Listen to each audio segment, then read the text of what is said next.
Donc Hugo Pratt a été initié en 1976 et a été maçon jusqu'à la fin de sa vie. Lui est franc-maçon, Corto Maltese ne l'est pas. Il est franc-marin. C'est un voyageur, un grand voyageur, donc il s'intéresse énormément.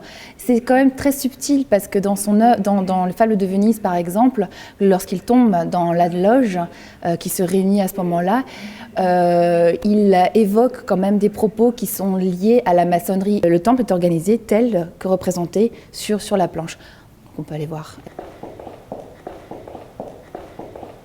Nous voici ici dans un temple maçonnique et l'on peut constater, si l'on compare avec les planches de Hugo Pratt, que Corto Maltese tombe dans un espace tel que celui-ci. Il tombe même au cœur même du temple, sur le pavé mosaïque, face justement à l'Orient et au Vénérable Maître.